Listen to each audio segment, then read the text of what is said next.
Neon light bled across the wet asphalt of a Gangnam side street as rain fell hard enough to blur the city into streaks of blue, red, and silver. A black SUV took the corner too fast, its tires cutting through standing water as if the driver already knew something was wrong. A second car slammed into it from behind. Metal screamed. Glass cracked into a web across the rear window. The SUV lurched sideways and struck the curb. Inside, Choi Ye-jin scrambled for her phone, her breath sharp and broken. Her fingers slipping against the screen. Two men in ski masks moved before the vehicle had fully settled. One dragged the driver through the shattered window. The other pulled open the rear door and raised a gun toward Ye-jin. He released the safety. A third car tore around the corner. Kwame Mensah was out before it fully stopped. He moved as if the rain, the darkness, and the chaos had already been measured and dismissed. The first attacker fell before he even understood what had entered the street. The second swung his weapon toward Kwame, but he was too slow. Kwame drove him into the SUV frame with a force that made the metal crack. 20 seconds later, the street was silent except for rain and distant traffic. Kwame did not look at Ye-jin first. His eyes went to the rooftops, then to the windows above the street, searching for a third gun, a second angle, the real threat behind the visible one. Only when he was satisfied did he crouch beside the open door. "Are you hurt?" he asked. Ye-jin shook her head. Mascara streaked down her cheeks, and for a moment she could not make her voice work. Sirens began to rise somewhere in the distance. "Who are you?" she whispered. Kwame did not answer. He positioned himself between her and the street, scanning the dark windows again. "You didn't even look surprised," she said more quietly, almost to herself. "Surprise gets people killed," he replied. Some men ran toward danger because they were brave. Kwame Mensah ran toward it because once he had not, and someone he loved had paid for that moment forever. The next morning, high above Seoul, Choi Dae-sung stood in his office at Choi Group headquarters and watched CCTV footage of the ambush on a tablet. The city stretched beyond the floor-to-ceiling windows, bright and polished. But the video in his hands was all rain, broken glass, and violence. Han Ji-woo, head of Choi Family Security, stood beside him with his shoulders rigid. "2 men down in 20 seconds, Dae-sung said. "Nogui bonfire." Then he vanishes before police arrive. "Ex-military, clearly," Han said. "We're running his prints now. Find him before the police do." Han hesitated. "Sir, we don't know anything about him. That is exactly why I would be cautious." Dae-sung set the tablet down. "I've spent 30 years surrounded by men who let things happen and call it caution. I want the one man last night who didn't." Han said nothing. He did not like it. He would do it anyway. That night, in a small apartment built for leaving quickly, Kwame sat at a bare table and read through a job contract bearing Choi Group letterhead. His life in Seoul had never contained anything he could not pack in an hour. The room was spare, almost empty, with no photographs, no souvenirs, and no evidence that anyone had ever been invited to stay. His eyes moved through the contract until they stopped on a list of founding era partners and financiers. Obsidian Resource Partners. His hand went still. For one violent second, the apartment disappeared. In its place, there was a burning schoolhouse, a gunshot, and a boy who did not look away because looking away would have meant leaving his father alone in the doorway. Kwame returned to the present by force. His breath slow, his face controlled. Always controlled. 22 years earlier, Obsidian had financed a war for a diamond field in Ghana. Kwame's father, a schoolteacher, had stood in its way. Kwame had spent every year since hunting the men who signed the check that turned his village into smoke. 3 years disappearing. Kwame murmured to himself. "And here you are again." Then he picked up the PN.AT, the Choi estate. Kwame walked the perimeter before anyone asked him to. He studied sightlines, gate access, roof distance, road curves, and the places where a patient enemy would wait. Ye-jin watched him from the steps with her arms crossed, unconvinced by the stranger her father had brought into her life. "My father hires bodyguards the way other men buy insurance," she said. "I assume you're aware you're a policy." "I'm aware," Kwame answered. "Most of them try to charm me in the first 5 minutes. It's unbearable." "I won't be charming you." That earned the ghost of a smile from her. Good, she said. I don't have the patience for it this week. She studied him a moment longer. You didn't ask if I was scared. Back on that street. Everyone else asks that first. Being scared and being hurt aren't the same question, Kwame said. I only needed to know the second one. She had no answer for that. She turned and walked inside, and for the first time in a long while, she did not look back to see if a bodyguard was following. She already knew he was 0.6 weeks past without another attack. Trust did not arrive loudly. It built itself one unremarkable day at a time. In quiet habits neither of them named. Ye-jin argued with board members on foundation calls while Kwame stood near the door, unreadable. Once, in the middle of a sharp exchange, she glanced at him for reassurance, and he gave nothing obvious back. Still, she steadied. Ata rural school supported by the foundation. Ye-jin knelt to fix a child's shoelace herself instead of letting an aide do it. Kwame noticed. He said nothing, but he noticed everything. One afternoon. A car backfired near the estate gates. Kwame's shoulders tightened for less than a second before he caught the reaction and buried it. Ye-jin saw. She did not ask. From that day on, she never scheduled anything near that street without warning him first. Neither of them called it anything. Yet something was being built that neither of them had signed up for. Late one night, Ye-jin stood alone in the estate's private gym, throwing wild punches at a heavy bag. She was dressed for exercise, but what moved her was not fitness.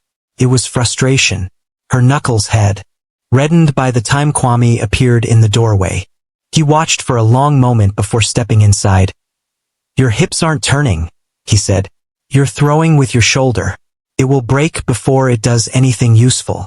Ye-jin did not stop. I wasn't aware I signed up for a lesson. You didn't. But I'm the one standing next to you if this ever needs to actually work. She stopped and stepped back from the bag. Fine, she said. Teach me properly then. Kwame adjusted her stance with careful hands, touching only where necessary. He showed her how the strike came from the hips, not the shoulder. She threw one punch. It landed solidly enough to surprise even her. Where does a bodyguard learn to teach boxing like that? She asked, breathless, half laughing. It was the first real laugh he had heard from her. It wasn't boxing where I learned it, he said. He did not elaborate. She did not push, but she watched him differently after that, no longer as hired protection alone, but as a man carrying something heavy he had never set down. Whatever it is, she said softly, I hope you get to put it down someday. Kwame looked at her, and something shifted behind his eyes. He said nothing. It said more than words would have. Meanwhile, in the estate security office, Han reviewed surveillance logs with the patience of a man who trusted systems more than people. A junior officer entered with an update. Nothing on Mensah, sir, the officer said. A month of monitoring. Clean. Nobody's clean, Han replied without looking up. It means he's careful. Or he's exactly what he looks like. Han finally lifted his eyes. A foreign national with no verifiable service record takes down 2 armed professionals in 20 seconds and disappears before police arrive, Han said. That is not what careful men look like.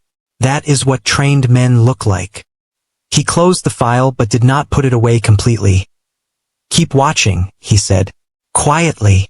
The next warning came inside the foundation office on a busy day, when the lobby was full of staff, interns, and visitors. A deliverman entered carrying a package. He wore gloves despite the warm weather, and his eyes flicked to the exit before he had even signed in. Kwame saw it instantly. Do not take that package, he said, low and urgent. The deliverman bolted. That was confirmation enough. Everyone out now, Kwame ordered. Stairs. Not the elevator. This time, Ye-jin did not freeze. She moved before anyone had to pull her, guiding 2 terrified interns toward the stairwell herself. Eyes on me. Not the door, she told one of them. Walk. You're doing fine. They cleared the floor in under 90 seconds. 2 hours later. Police tape sealed the lobby and bomb technicians worked around the abandoned package. One of them spoke to Han with visible unease. Wiring fault, the technician said. Small one. The kind of mistake a professional doesn't usually make twice. Kwame's jaw tightened. He looked toward Ye-jin, But she was already watching him, already thinking the same thing. It wasn't supposed to go off, she said quietly. It was supposed to scare us. Kwame looked genuinely impressed. That's exactly right. I'm not just the girl who gets rescued, Kwame, she said. I'd like you to remember that. I'm starting to. That night, tension filled the Choi estate study. Dae-sung, Han, and Kwame faced one another in a room that had been designed for power but now held suspicion. Only 5 people knew her schedule at that office this week, Han said. Her assistant, 2 board members, my team, and him. His eyes settled on Kwame. 2 incidents, Han continued. Both times, you were the constant closest to her. You think I staged an attack? I stopped myself, Kwame said, even and unbothered. I think a man building trust for something larger looks exactly like a hero, right up until he doesn't. Silence settled over the room. Dae-sung watched Kwame carefully. Then don't take my word for it, Kwame said. Every phone record, every account, every hour of the last 3 years. Give it to whoever you trust least. Not me, not him. Dae-sung nốt đét lao. 6 days. If you're hiding something, we'll find it. I'm not hiding something, Kwame said quietly. I'm hiding everything. There's a difference. You're about to learn it. 6 days later, Dae-sung invited Kwame into his private study late at night. He poured 2 glasses of whiskey, though his hands were not steady and he did not drink. The investigation cleared you, Dae-sung said. It also found something I haven't heard spoken aloud in 22 years. He slid a printed page across the desk. Obsidian Resource Partners. Kwame did not pick it up. He did not need to. I was young, Dae-sung said. My company was 3 months from collapse. A firm offered financing. Mining logistics, they said. No questions asked. I asked fewer than I should have. And when the questions came anyway? Kwame asked. Years later, rumors, vague ones, the kind a powerful man can choose not to hear. Dae-sung paused for a long time. I chose not to hear them because hearing them meant unearthing everything I built. Everything my daughter stands to inherit. Kwame's voice became quiet with a dangerous calm. That money paid a militia to burn a village in Ghana so a diamond field could change hands quietly. My father was a schoolteacher. He stood in a doorway so armed men couldn't take his students. He didn't survive standing there. Dae-sung closed his eyes. I didn't know, he said. I believe you, Kwame replied. It doesn't raise anyone from the ground. Then his voice turned colder than anything he had said that night. But I need something from you now more than I need you to feel what I've felt for 22 years. Who still has access to Obsidian's records? Who wants them buried badly enough to firebomb an office? Dae-sung looked ashamed, and beneath the shame there was relief that the thing buried for so long finally had a name. There is one, he said. It surfaces only in whispers. Director Beck. Later, 3 subway stops from the estate, Kwame sat inside an internet cafe under fluorescent light. He wore a headset and logged into an old alias. On the screen appeared Ajoa, a sharp-eyed Ghanaian financial crimes analyst working late from an Accra office. It's been 2 years, Kwame, she said. I assumed you were finally letting it go. I need Macau Incorporation records, he said. And Labuan. Cross-reference with the travel dates I'm sending now. She was already typing. Some things never change. Then she looked at him more closely. You found something. I found the name again. Obsidian is still moving. Different skin. Same hands. Then let's cut them off at the wrist this time. The first 2 searches led nowhere. On the 3rd pass, Ajoa went quiet. Wire transfer, she said. For months old. Cypress shell, straight into a private account. She read the name on the file. Choi Ye-jin. Kwame's expression did not change, but something behind his eyes went very still. Send me everything, he said. At the estate, Dae-sung and Kwame stood in the living room while Ye-jin read the file twice in total silence. When she looked up, her voice was flat with a fury that unsettled her father more than tears would have. My cousin, she said. She was already moving toward the door. I want to see his face when I ask him why. That is exactly what they're hoping someone does. Kwame said. She stopped. Beck doesn't win by hurting you, Kwame continued. He wins if this family panics loud enough to expose what we know before we understand the whole network. So we smile at him over dinner? Ye-jin asked, sharp and controlled. Pretend nothing? We let him believe he's still invisible. And we use that. Ye-jin studied him. Her anger did not leave her. It only became colder and more useful. Fine, she said, slowly sitting back down. But I'm not doing this from the sidelines. Whatever the plan is, I'm in the room for it. I wasn't planning to leave you out of it, Kwame said. There was something like respect in his voice. Days later, Ye-jin's car wound along a quiet rural road toward one of the foundation schools. The driver checked the mirror, then typed one short message on a phone hidden below the dash. The car turned down a road that was not on the route.at, the Choi Estate security hub. Kwame checked the time. Ye-jin's scheduled call was 40 minutes late. For the first time since anyone there had known him, his stillness broke for a fraction of a second. His jaw tightened before training reasserted itself. Ye-jin's check-in is late, he said into the radio, already moving. Ping the driver's phone. Now. Han's voice came back over the radio. Phone is off. Tracker is dead too. That's not a coincidence. No, Kwame said. It isn't. The driver had been on Beck's payroll for 11 months. No one had thought to check the one person everyone trusted by default. Night fell over the estate security hub. Kwame worked phones and old contacts with total focus, calling men from a life before Seoul. Han worked beside him now, no longer against him, mobilizing every asset Choi Group's reach could summon. Han handed him a printout. Police contacts in Incheon are quiet. Too quiet. Beck's reach, or bad luck? With this man, Kwame said, there is no such thing as bad luck. Dae-sung entered the room looking older than he had that morning. Bring her home, he said.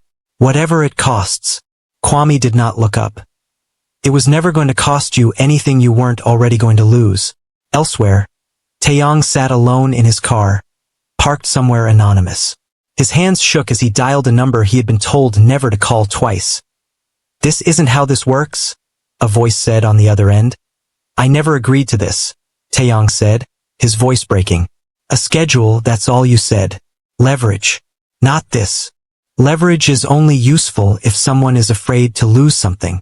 Let her go, Taeyong pleaded. Please, I'll give back everything. I'll turn myself in. Just let her go. The line went dead. Taeyong lowered the phone, shaking. For the first time in 2 years, he looked like exactly what he was. A frightened, guilty man who could not undo what he had started. He had not meant to betray Ye-jin further. He had meant to save her. It no longer mattered which one was true. The call had already been traced. At an abandoned shipping facility in Incheon. Rows of containers sat under sodium light. Kwame moved alone through the yard, 20 minutes ahead of backup because 20 minutes had cost him everything before. He counted exits. He counted guns. He counted the distance between shadows. Then he moved like smoke. 2 guards near a container never heard him arrive. A third rose from behind pallets near a loading crane, weapon rising. He was too slow. Kwame closed the gap, took a glancing blow across the ribs, and kept moving. A 4th guard fired from a catwalk above. The round sparked off steel inches from Kwame's shoulder. Kwame returned fire once, precisely. It was the only shot he took all night. His breathing evened out. His hands went steady. The old training arrived exactly when there was no room left for anything else. Inside a shipping container, Ye-jin sat bound against the wall.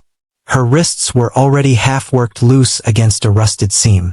For 3 hours, she had memorized every word the guards outside had said. The door ground open. Kwame stood there. Beck isn't here for the money, Ye-jin said immediately. I heard them. He wants Dad's company destabilized enough to sell cheap. This was never about me. I'm leverage.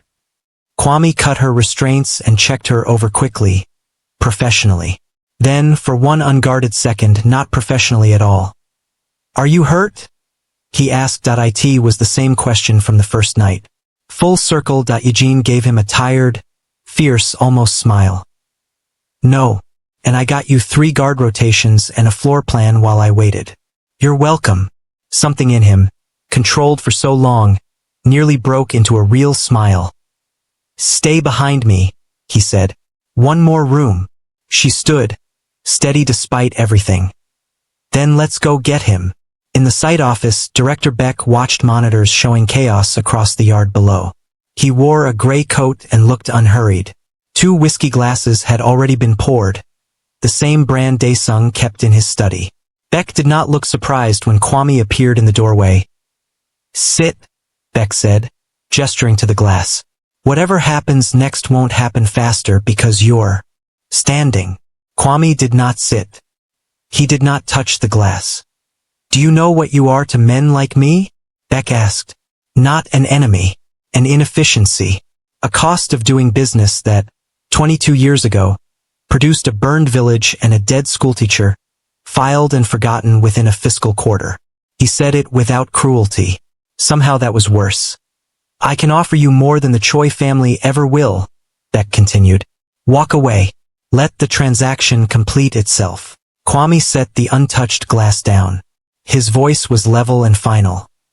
I've spent 22 years learning exactly what men like you are. The boy who watched his father die in that doorway grew into something your spreadsheets never accounted for. For the first time all night, something shifted behind Beck's composure. He looked like a man realizing too late that a variable he had never modeled was about to cost him everything. Sirens rose outside from 3 directions, closing fast. 22 years is a very long time to carry one grief, Beck said quietly.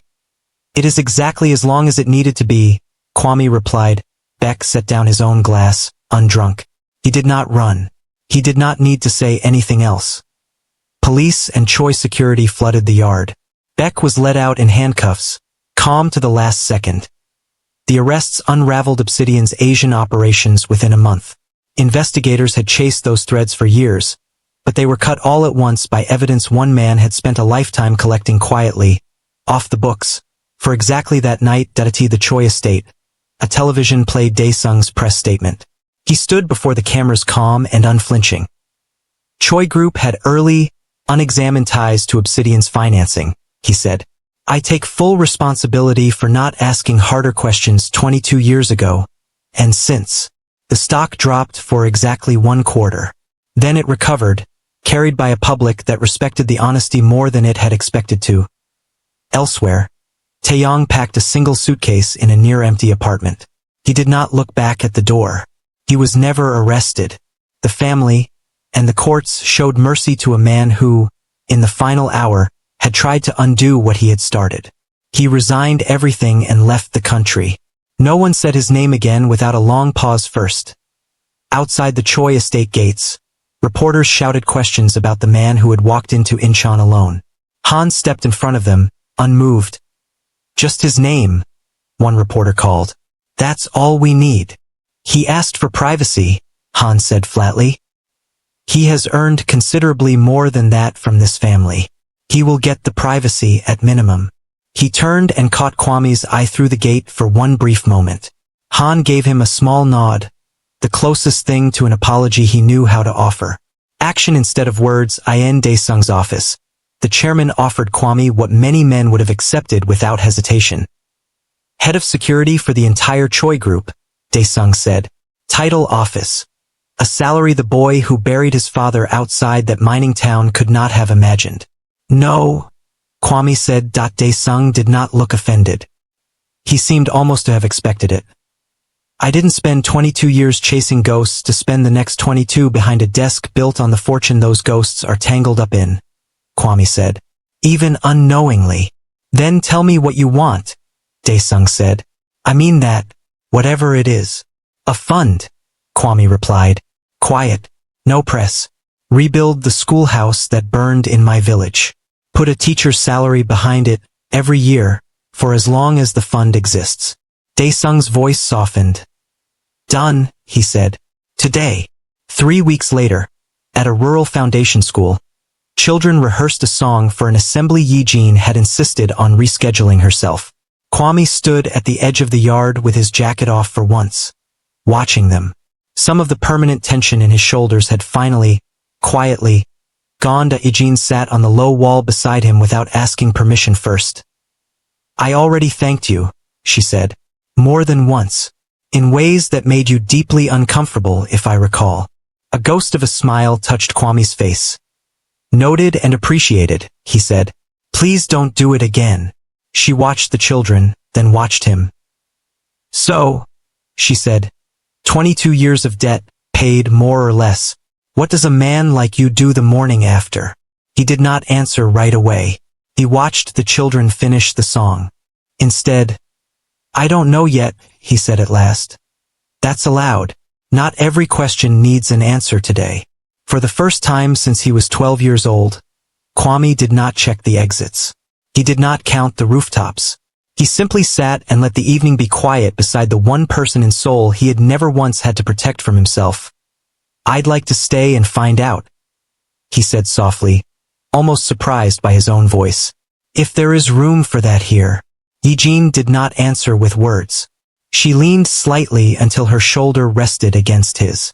It was the smallest gesture, and somehow the loudest one in the entire story. The papers called it the fall of Obsidian's Asian network. Almost none of them ever learned the name of the man who walked into that shipping yard alone. Kwame preferred it that way. Some debts were not meant to be collected in public. Some beginnings were not meant to be announced at all. They were only meant to be lived quietly, one ordinary morning at a time, in a city that was only ever supposed to be a place to disappear.